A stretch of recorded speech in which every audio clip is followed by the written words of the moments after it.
അങ്ങനെ നമ്മുടെ ആകാശ് മേനോൻ മഹേഷിനെ വെല്ലുവിളിക്കുന്നുണ്ട്.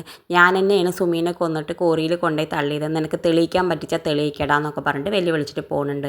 എന്തായാലും വീട്ടിൽ പോയിട്ട് നമ്മുടെ ആകാശ് മേനോൻ അവിടെ നിന്ന് മുങ്ങാനുള്ള പരിപാടിയൊക്കെ നോക്കുന്നുണ്ട്, ഫോണൊക്കെ വിളിക്കുന്നുണ്ട്. ആ സമയത്ത് നമ്മുടെ രചന വന്നിട്ട് പറയുന്നുണ്ട്, ഇപ്പോൾ കൊലപാതകത്തിനും വധശിക്ഷയ്ക്കും ജയിൽ ഉറപ്പാവും എന്ന് തീരുമാനിച്ചപ്പോൾ നിങ്ങൾ ഇവിടുന്ന് മുങ്ങാൻ നോക്കാമല്ലോ എന്നൊക്കെ പറയുന്നുണ്ട്. ആ സമയത്ത് ആകാശ് മേനോൻ പറയുന്നുണ്ട്, അതടി കണക്ക് എന്താ വേണ്ടത്, നിന്നെയും ഞാൻ നിൻ്റെ മകനെയും മഹേഷിനെ തകർക്കാനുള്ള ഒരു ടൂളായിട്ട് മാത്രമേ കരുതിയിട്ടുള്ളൂ എന്നൊക്കെ പറഞ്ഞിട്ടുണ്ട്. എന്തായാലും നമ്മുടെ രചനയ്ക്ക് എല്ലാതും മനസ്സിലായിട്ട് രചന വേഗം ചെല്ലുന്നുണ്ട് നമ്മുടെ മഹേഷിൻ്റെ അടുത്തേക്ക്. മഹേഷിൻ്റെ അടുത്ത് പോയിട്ട് നമ്മുടെ മഹേഷ് ഡോറ് തുറന്നിട്ട് രചനയെ കാണുന്ന സമയത്ത് പറയണ്ട, നിൻ്റെ വരവ് ഇപ്പം അത്ര സുഖകരമുള്ള വരവല്ല എന്ന് എനിക്കറിയാം, പക്ഷേ പറഞ്ഞോ നീ വന്നത് എന്തിനാന്ന് പറഞ്ഞോ, ഞാനൊക്കെ കേൾക്കാമെന്ന് പറയണ്ട. ആ സമയത്ത് നമ്മുടെ രചന പറയേണ്ട, മാപ്പ്, എനിക്ക് ഒറ്റ വാക്കേ പറയാനുള്ളൂ, നിങ്ങളോട് മാപ്പ് പറയാനാണ് ഞാൻ വന്നതെന്ന് പറയുന്നുണ്ട്.